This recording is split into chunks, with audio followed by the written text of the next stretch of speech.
नमस्कार। जय हिंद, जय भारत।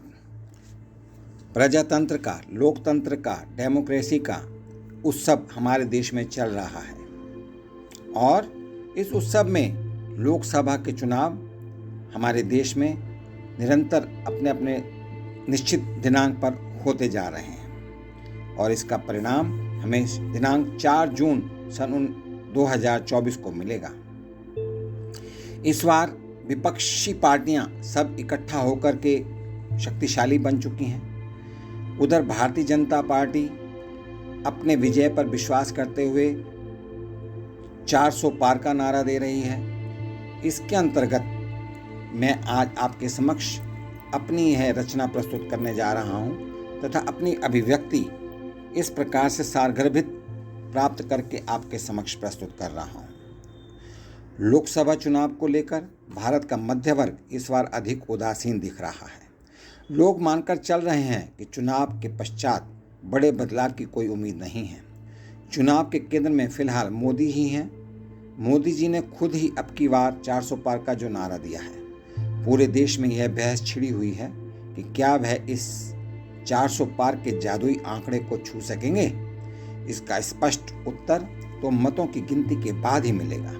पर इस समय देश के सबसे बड़े राज्य उत्तर प्रदेश की जनता में किसी भी राजनीतिक दल से ऊपर मोदी और भारतीय जनता पार्टी की लिए समर्थन की लहर है। इसके बावजूद दिल्ली में बैठे भाजपा के बड़े नेता आश्वस्त नहीं हैं। भारतीय जनता पार्टी के नेता को विश्वास नहीं हो रहा। यही कारण है कि एक एक सीट के लिए गुणा गणित किया जा रहा है। अब यह स्थापित हो गया है कि केंद्र की सत्ता का रास्ता यूपी से ही होकर गुजरता है। वर्ष 2014 और वर्ष 2019 में भारतीय जनता पार्टी को केंद्र में स्थापित करने में उत्तर प्रदेश का योगदान सर्वाधिक रहा है। दोनों चुनाव में उत्तर प्रदेश ने भारतीय जनता पार्टी और उनके सहयोगी दलों को क्रमशः 73 और 64 सांसद चुनकर दिए।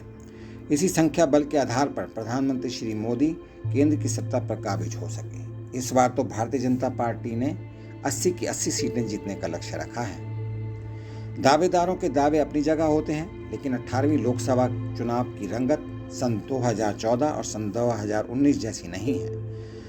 वर्ष 2019 के लोकसभा चुनाव में विभाजित विपक्ष और मोदी की लोकप्रियता के चरम पर भी भारतीय जनता पार्टी बहुमत के लिए जरूरी संख्या से मात्र 31 सीट ज़्यादा ही जीत पाई।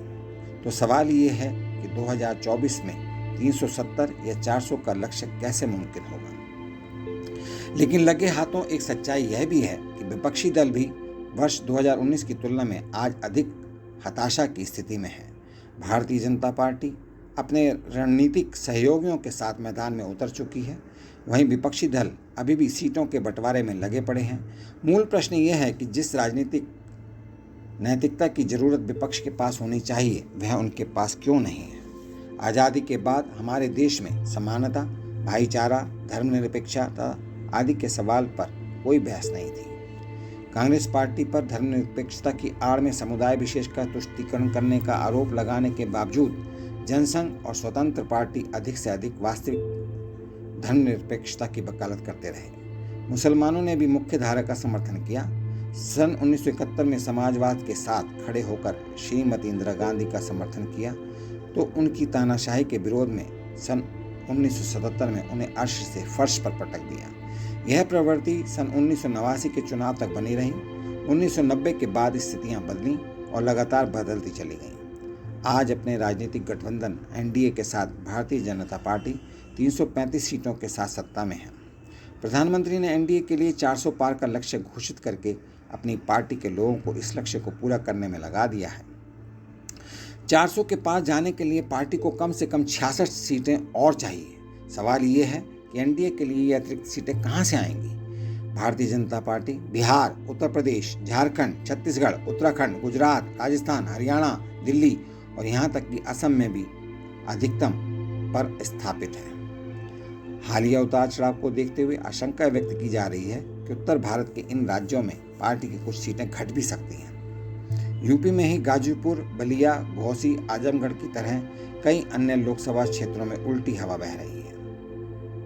टिकट कटने से नाराज नेताओं का समुदाय भी विरोध का झंडा बुलंद कर रहा है।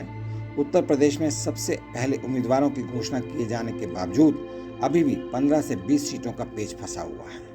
जिस तरह कांग्रेस पार्टी अमेठी सीट पर प्रत्याशी की घोषणा वायनाड में मतदान संपन्न होने के बाद करना चाहती है, भारतीय जनता पार्टी भी कैसरगंज सीट पर उम्मीदवार की घोषणा राजस्थान के मतदान के बाद करने के मूड में है।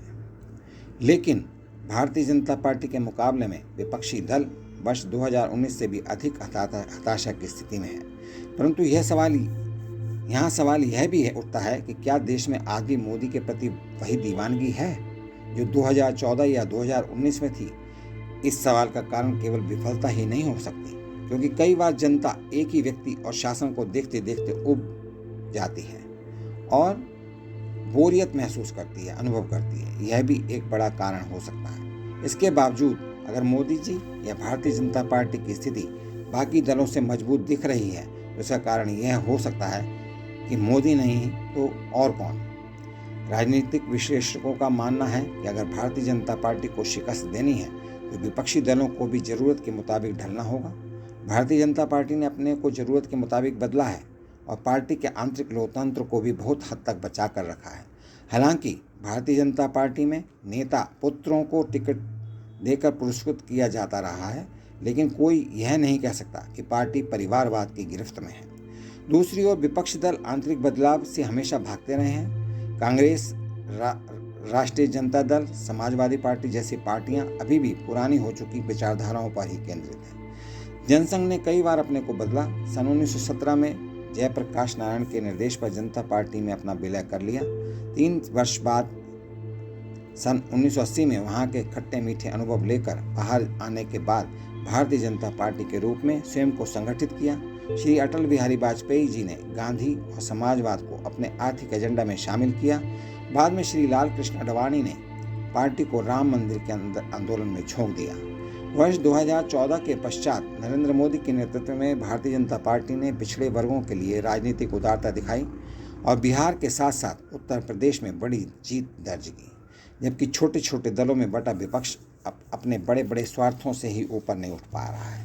ऐसे में सन 2024 में भारतीय जनता पार्टी अपने सबसे बड़े लक्ष्य को पूरा करने में भले ही पीछे रह जाए, लेकिन एक बार फिर से सबसे बड़ी विजेता पार्टी बनने से उसे कोई रोक नहीं सकता। इसके जो भी प्रमुख कारण हो सकते हैं, उसमें ब्रांड मोदी की विश्वसनीयता, केंद्र सरकार के खिलाफ जनता की में नाराजगी का अभाव और बिखरा हुआ विपक्ष अपना महत्वपूर्ण भूमिका निभाएगा। इस प्रकार से हम देखते हैं कि देश के जो लोकसभा के चुनाव हो रहे हैं उसमें काफ़ी कुछ नया देखने को मिलेगा। हालांकि अगर सरकार की इस जो कार्यकाल हैं, 2 कार्यकाल हैं, उसको अगर हम संगठित रूप से देखें तो इसमें विकास काफ़ी हद तक बहुत ज़्यादा विकास हुआ है। चाहे वह स्कूलों की स्थापना हो, चाहे वह अस्पतालों की स्थापना हो, सड़कों का निर्माण हो, रेल मार्ग या इलेक्ट्रिफिकेशन हो, जय भारत और ना जाने कितनी अच्छी अच्छी ट्रेनें हमारे समक्ष प्रस्तुत की गई हैं। वंदे भारत भी इसका एक उदाहरण है। इस प्रकार से हम यह भी देखते हैं कि भारत इस समय चांद पर पहुंच चुका है। भारत ने चांद पर अपना परचम लहरा दिया है। विदेशों में भारत की साख बढ़ी है। FDI यानी फॉरेन डायरेक्ट इन्वेस्टमेंट काफ़ी अमाउंट में बहुत अधिक बढ़ गया है और मैं समझता हूँ चीन को भी इसने पीछे छोड़ दिया है। इस देश के अंदर अभी इस समय फॉरेन करेंसी यानी कि डॉलर की मात्रा भी बहुत अधिक बढ़ गई है, जिससे हमारी अर्थव्यवस्था भी बहुत ही मजबूत हुई है। कहने का तात्पर्य ये है कि पिछले 2 कार्यकाल में अच्छा काम किया, लेकिन यह तो जनता है, यह तो भारतीय नागरिक हैं। किसको चुनकर लाते हैं यह समय ही बताएगा। हमें इंतज़ार रहेगा, हमें प्रतीक्षा रहेगी दिनांक 4 जून की, जिस दिन हमारे नए प्रधानमंत्री कौन होगा नहीं पता, लेकिन जो भी होगा हमारे देश के लिए अच्छा अच्छा काम करेंगे और हमारे देश को विकास के पथ पर जो पिछले 2 कार्यकाल में विकास हुआ है उससे भी आगे लेकर जाएंगे।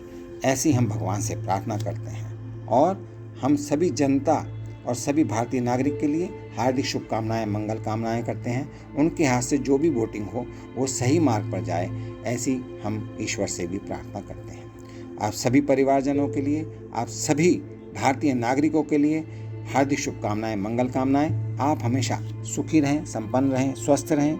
और मेरी इस रचना को अगर आप पसंद करते हैं तो मेरे चैनल को प्लीज़ सब्सक्राइब कीजिए, ताकि मैं और भी अच्छे ढंग से, अच्छे रूप से आपके समक्ष नई नई रचनाएं प्रस्तुत करता रहूं। बहुत बहुत धन्यवाद। नमस्कार। जय हिंद, जय भारत।